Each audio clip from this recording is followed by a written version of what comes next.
अस्सलाम वालेकुम नाज़रीन, उम्मीद आप खैरियत से होंगे। आज मैं एक और रिएक्शन वीडियो के साथ आपके साथ हाज़िर हुआ और सबसे पहली बात ये है कि आज हम जो है वो डबल फिगर में दाखिल हो गए हैं अपने चैनल की वीडियोज़ में। तो ये सिर्फ़ आपकी फ़ीडबैक की बदौलत है।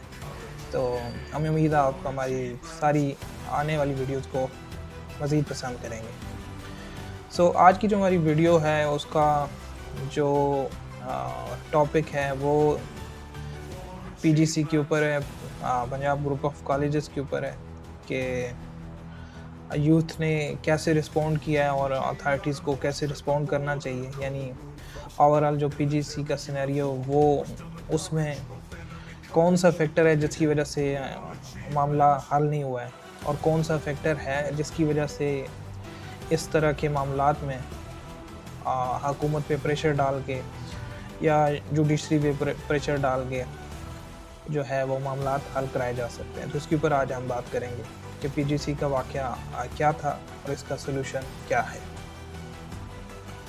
तो सबसे पहली बात ये है कि ये जितना भी इंसिडेंट हुआ है, देखें जब कोई भी वाक़या होता है तो अगर उसका एक भी जो है ना वो गवाह हो, उसका कोई एविडेंस हो, आजकल तो टेक्नोलॉजी का दौर है और वीडियोज़ और कैमरेज़ और मुख्तलिफ़ तरह की चीज़ें हैं, रिकॉर्डिंग्स हैं। तो अगर वो सारी चीज़ एक एविडेंस जो है प्रूफ़ के तौर पर मौजूद हो, तो उस वाक़ये को आप डिनाई नहीं कर सकते।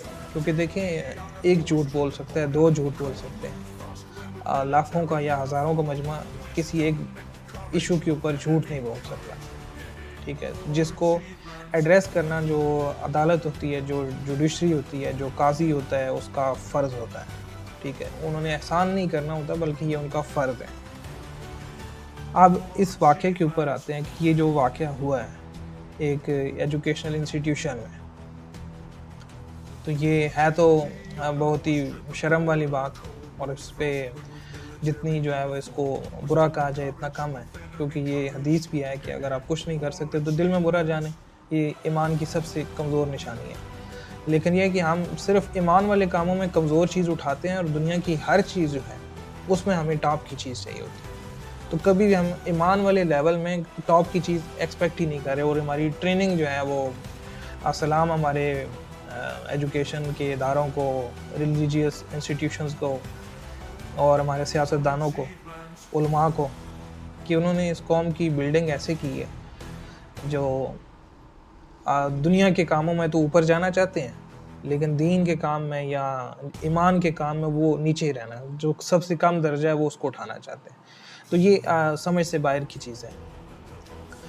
लेकिन जो चीज़ चल रही है उसमें ये है कि एक जो पीजीसी के यूथ ने जो डेडलाइन दी है, वो बड़ी एक अच्छी बात है कि ये टाइम है आपके पास, इसके ऊपर आप रिस्पॉन्ड करें, इसके ऊपर आप एक्शन लें, तो तब हम ठीक है, हम पीसफुल हम चले जाएँगे। लेकिन अगर वो इसके ऊपर एक्शन नहीं लेते, इवन पुलिस ने जो है वो प्रोटेस्टर्स को बहुत ज़्यादा सपोर्ट नहीं किया, तो लेकिन बहुत ज़्यादा तंग भी नहीं किया।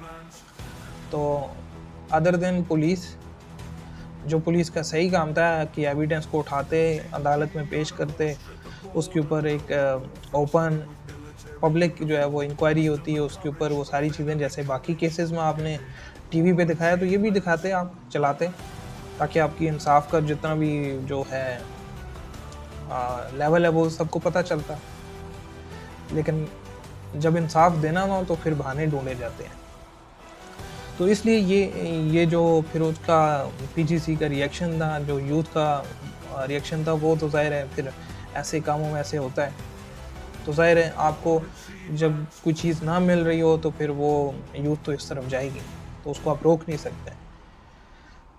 और वहाँ पे किसी पुलिस वाले का ये भी बयान था कि किसी लड़की ने पूछा कि अगर आपकी बहन बेटी के साथ होता तो आप क्या करते? तो उसने कहा जी मेरी तो बहन बेटी इतनी सस्ती नहीं है। तो शर्म आनी चाहिए ऐसी बात करते हुए आपको, ठीक है? आप तनख्वाह लेते हैं टैक्स के पैसे से, कौम का पैसा जुड़ता है, उस जुड़े हुए पैसे से आपकी छोटी-सी तनख्वाह बनती है।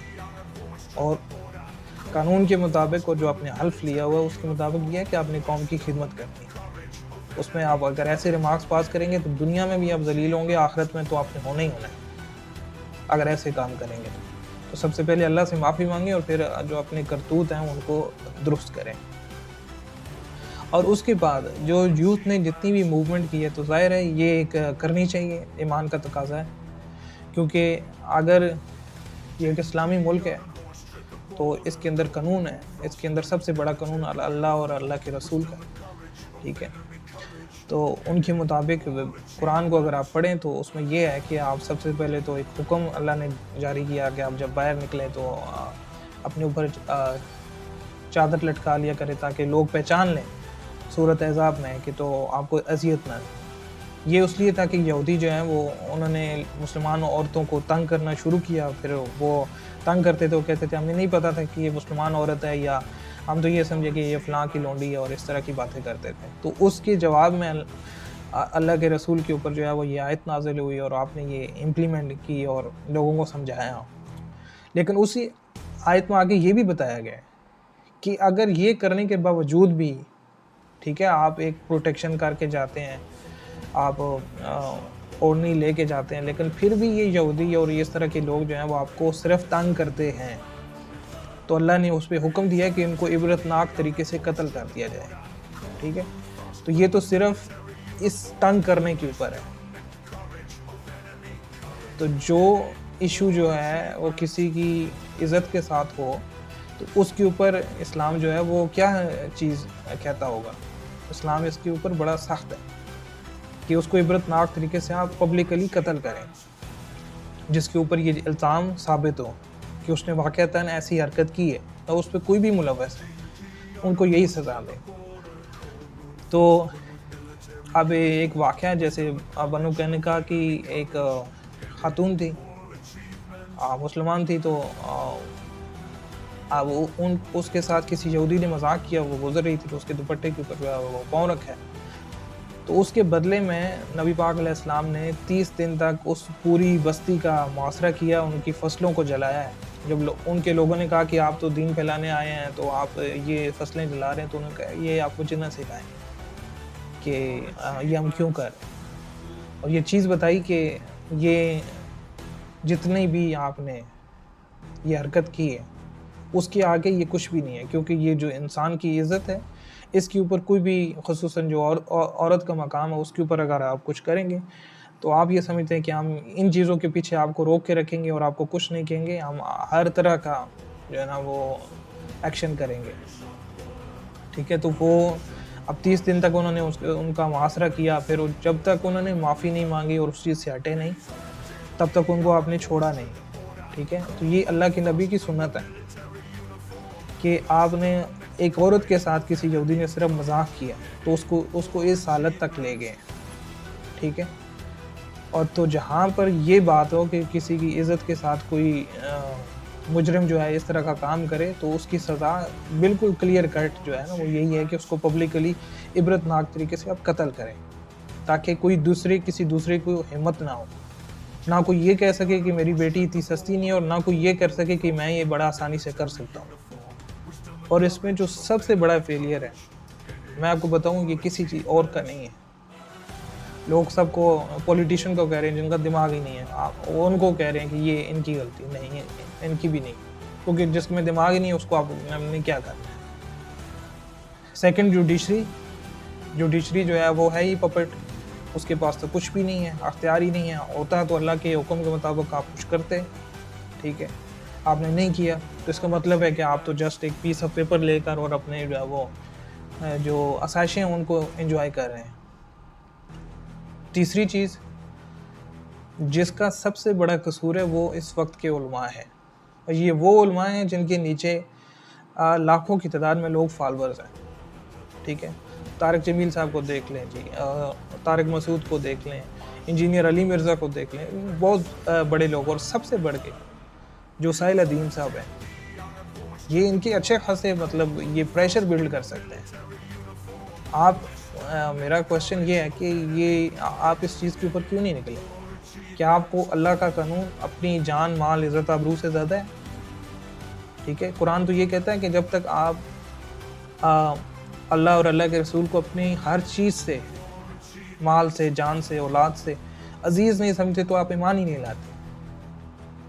तो इसका मतलब ये है कि जितने भी ये उलमा बड़े-बड़े हैं, जिनके नीचे लाखों करोड़ों लोग जो हैं वो उनके फॉलोअर्स हैं, वो अगर किसी असूल के ऊपर जो है बोल ही नहीं रहे, उसके ऊपर अल्लाह का कानून इम्प्लीमेंट करा नहीं रहे, कोशिश ही नहीं कर रहे, जुडिशरी को पॉइंट आउट नहीं कर रहे, सवाल नहीं कर रहे, बाहर नहीं निकल रहे, उनको फोर्स नहीं कर रहे, तो इसका मतलब ये है कि उनके नज़दीक अल्लाह के कानून की इतनी अहमियत ही नहीं है। उनको अपनी जान माल की परवाह कि हमें अगर हमने ये कहा तो कहीं हमें पकड़ ना लिए जाएँ, कहीं ये किया तो मेरा कारोबार बंद ना हो जाए। तो इसका मतलब ये है कि ये सारी चीज़ें आपको अल्लाह और अल्लाह के रसूल के कानून से आगे हैं, ठीक है? अल्लाह और अल्लाह के रसूल के हुक्म से आगे हैं। तो फिर तो आप ईमान भी नहीं लाए, तो फिर आप कैसे कौम को लीड कैसे कर रहे हैं? तो सबसे बड़े मुजरिम ये लोग हैं और इसमें मैं जो है वो अ, अभी ज़ाकिर नाइक भी आए हुए थे, उनका भी इसके ऊपर कोई मुँह नहीं खुला है, उन्होंने भी कुछ नहीं बताया कि शरीयत ये कहती है। देखें, जब किसी जगह पर जिस्म में कैंसर फैल जाए तो वहाँ पर उसका इलाज पैरासिटामोल से नहीं किया जाता। इसलिए आपको सख्त एक्शन लेना पड़ेगा और ख़ुसूसन उलमा को, ठीक है? जिस्म में उम्मत मर रही है, उम्मत कट रही है, फ़लस्तीन में 45,000 बच्चे लोग शहीद हो चुके हैं, ठीक है? काफ़िर आपके टूट पड़ा हुआ है और आप यहाँ पर फतवे दे रहे हैं किस-किस चीज़ों के? वज़ू के फ़राइज़ बता रहे हैं, निकाह के फ़राइज़ बता रहे हैं और तलाक़ के मसाइल बता रहे हैं। भई जब ये चीज़ें आम हालात की हैं, जब आप जंगी हालत में हो तो वहाँ पर जो है वो उसके अहकाम आप जारी करें, जिहाद के ऊपर बात करें, ठीक है? जब एक मुल्क के अंदर इस तरह की हालात हो, लाखों लोग बाहर हों एक लड़की को इंसाफ देने के लिए, उसके हक़ में खड़े होने के लिए, तो तब आपको उनके साथ खड़ा होना चाहिए। तब आपको एक खड़े होके किसी जगह पर जो है चुटकुले नहीं सुनाने चाहिए। मुफ्ती हो के आप चुटकुले सुना रहे हैं और कौम की सिचुएशन आपको पता ही नहीं है। अल्लाह और अल्लाह का रसूल क्या कह रहा है, उसको छोड़ के जो है ना आप दुम दबा के बैठे हुए हैं और डर के बैठे हुए हैं कि अगर हमने ये कहा तो क्या होगा। वक्त के काजी को चैलेंज करें, ठीक है? उनसे पूछें कि अल्लाह का कानून ये है, जुर्म साबित होता है तो ये सज़ा बनती है, अगर आप ये देंगे तो हम आपके साथ हैं, नहीं देते तो हम आपके ख़िलाफ़ हैं हर तरह से। तब आप कौम को लीड करेंगे। अदरवाइज़ अगर आप ये नहीं कर सकते तो जिस ओहदे के ऊपर बैठे हैं बराए मेहरबानी वहाँ से उतर जाएँ, क्योंकि मिंबर पे वही बैठेगा जिसका ईमान हाई लेवल पे होगा। जो अपने दिल में बुरा समझ सकता है वो वहाँ पे ना बैठे, क्योंकि ये एक लीडर का काम होता है। बड़ी-बड़ी आपने दाढ़ियाँ रखी हुई हैं, पगड़ियाँ बाँधी हुई हैं और सुबह शाम जो है वो कोई चुटकुले सुना रहा है, कोई जो है वो छोटे-छोटे मसले बता रहा है। भाई कौम आपकी कट रही है, मर रही है, कत्ल हो रही है, इसके ऊपर जवाब दें, इसके ऊपर लोगों को तैयार करें। मुल्क के अंदर कितनी नाइंसाफ़ियाँ हो रही हैं उसके ऊपर बोलें, जो कुरान और सुन्नत की चीज़ें ख़िलाफ़ हो रही हैं उसके ऊपर खड़े हों, लोगों को कत्ल किया जा रहा है उसके ऊपर खड़े हों, ठीक है? एजुकेशनल इंस्टीट्यूशन में इतनी बड़ी चीज़ हो गई है और यूथ बाहर है, आप इंसाफ के लिए खड़े हैं, आप किधर हैं? उनको मोटिवेट करें, उनके साथ खड़े हों। जुडिशरी को आप इन्फोर्स करें, उसके ऊपर फोर्स डालें, उनको इसके ऊपर जो है ना मजबूर करें कि वो इंसाफ के ऊपर फैसला करें। नहीं करते तो आपके पास पूरी अथॉरिटी, लाखों करोड़ों लोग आपके साथ फतवे मानते हैं और आपकी बात नहीं मानते। तो ये जो है ना ये चीज़ ना करें। और सबसे आखिर में मैं अगर मेरी कोई वीडियो साहिल भाई का फॉलोअर देख रहा है तो ये ज़रूर उनको पहुँचाएँ बात कि देखें, आप तो अल्लाह और अल्लाह के रसूल के हुक्म का प्रचार करने वाले हैं, उसके हुक्म पर स्टैंड लेने वाले, तो इतनी बड़ी बात हुई, आप क्यों चुप बैठे हैं? आप क्यों नहीं यूथ के साथ खड़े हुए? आपके भी लाखों लोग फॉलोअर, आप क्यों छोटे-छोटे उलमा को आप टारगेट कर रहे हैं? मैं कहता हूँ जो उलमा में लीडर्स हैं उनको टारगेट करें, उनसे सवाल करें, उनको पूछें। जब अगर आपने उनको सीधा कर लिया, उनको पॉइंट पे ले आए, तो नीचे जो छोटे-छोटे उलमा हैं, आलम हैं, ये खुद ही सीधे हो जाएंगे, क्योंकि ये इन्हीं के मदरसों की पैदावार है, इन्हीं के मदरसों से परवान चढ़ते हैं।